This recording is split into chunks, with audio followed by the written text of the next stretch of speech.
Bienvenue dans cette nouvelle édition du QG News. Au sommaire de l'actualité, en Côte d'Ivoire, l'heure est à la nomination des représentants au sein de la nouvelle commission électorale. Et au sein de l'opposition, les sentiments sont mitigés à ce sujet. En effet, une grande partie de l'opposition et de la société civile rejette le nouvel organe. La Côte d'Ivoire qui s'apprête à rendre un hommage exceptionnel à son artiste Didier Arafat décédé le 12 août dernier. Les cérémonies entourant les obsèques de la star du coupé-décalé vont durer 2 jours. Et puis la plus grande convention sur la bande dessinée en Afrique de l'Est s'est tenue ces 24 et 25 août à Nairobi au Kenya. Des milliers de passionnés de bande dessinée y étaient rassemblés pour célébrer la créativité des auteurs de ce genre.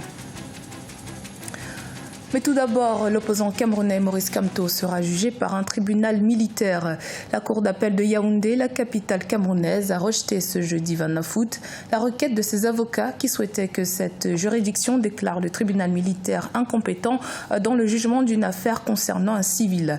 Ils ont été déboutés au motif que les juges militaires avaient déjà été saisis. Le leader du MRC, inculpé pour insurrection et hostilité contre la patrie, est emprisonné depuis 7 mois. Son procès devant le tribunal militaire s'ouvre le 6 septembre 2019. Les partis de l'opposition ivoirienne divisés sur la question de la recomposition de la commission électorale indépendante. Si certains, comme le PDCI et le FPI, ont boycotté les discussions ayant abouti à la nouvelle mouture de la commission qui compte 15 membres contre 17 auparavant, d'autres partis ont fait le choix de désigner leurs représentants au sein de la CEI. Les précisions dans ce reportage de notre correspondant Olivier Connor. Les partis de l'opposition divisés sur la composition de la CEI, Commission électorale indépendante en Côte d'Ivoire. Le chef de l'État, Alassane Ouattara, a promulgué le 5 août la loi sur la recomposition de la CEI après plusieurs mois de discussion avec l'opposition, une partie ayant boycotté cette discussion. Parmi celles-ci, les partisans de l'ex-président Laurent Gbagbo et le PDCI, Parti démocratique de Côte d'Ivoire, une position soutenue par de nombreuses formations réclamant la reprise des discussions et une réforme en profondeur de cette commission. Pour qu'on ait une paix durable et définitive, il faut une réforme profonde de toutes les institutions ivoiriennes. Mais à commencer par la CEI, qui a été une institution catalysatrice de la crise que nous avons connue 2010-2011. Je crois qu'il faut mettre fin à cela. Et donc les propositions qui nous ont été faites par le gouvernement, c'est des propositions qui ne vont pas dans le sens du choix des Ivoiriens. D'autres partis de l'opposition ivoirienne sont prêts à désigner leurs représentants au sein de la CEI, estimant que leurs préoccupations ont été prises en compte dans la recomposition de la CEI. Notre pays a besoin qu'on se retrouve tous autour du minimum pour pouvoir avancer. On ne peut pas avoir tout ce qu'on veut, mais quand on sait que ça peut apporter la paix, quand on sait que le peuple nous demande de nous entendre pour la paix, il n'y a pas de raison de chercher des problèmes où il n'y en a pas. La nouvelle commission électorale indépendante compte 15 membres contre 17 précédemment. La société civile a 6 représentants contre 3 pour les partis d'opposition et 3 du parti au pouvoir et 3 représentants de l'administration. À noter que l'élection présidentielle est prévue pour 2020.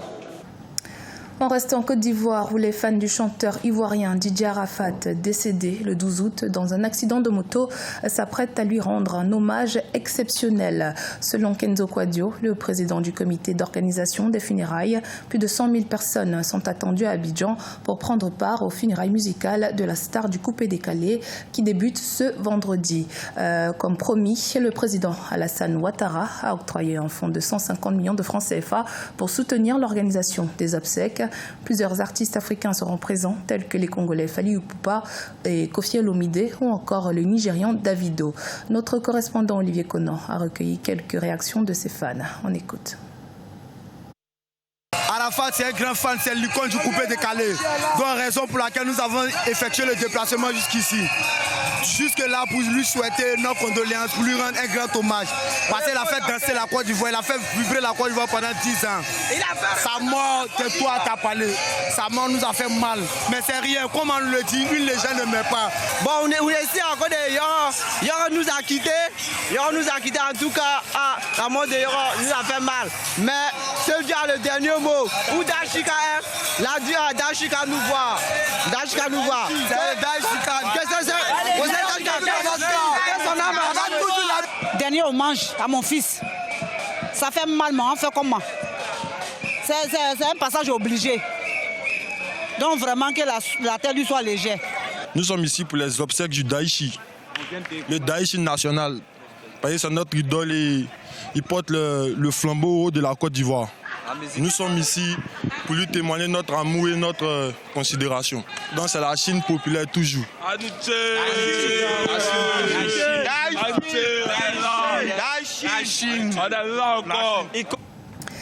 La convention de Nairobi sur la bande dessinée baptisée NikeCon 2019 s'est tenue ces 24 et 25 août dans la capitale kenyane. Une expérience inoubliable pour les amateurs de bande dessinée du continent. Le meilleur de la culture pop en Afrique y était représenté, des dessinateurs de bande dessinée locaux et internationaux aux développeurs de jeux vidéo. Découverte avec Aïssatou Bari. Déguisés en morts-vivants, super-héros ou démons, les Kenyans se sont surpassés. Accoutrés comme leurs personnages préférés tirés de films et de bandes dessinées, les amateurs de bandes dessinées sont venus nombreux assister à la rencontre sous la bande dessinée de Nairobi. Un phénomène qui fait son chemin sur le continent. En Afrique, la production de bande dessinée n'est pas considérée comme un métier. Les gens sont étonnés et te traitent de fou lorsque tu leur dis « je veux être un dessinateur ». Donc oui, nous sommes fous.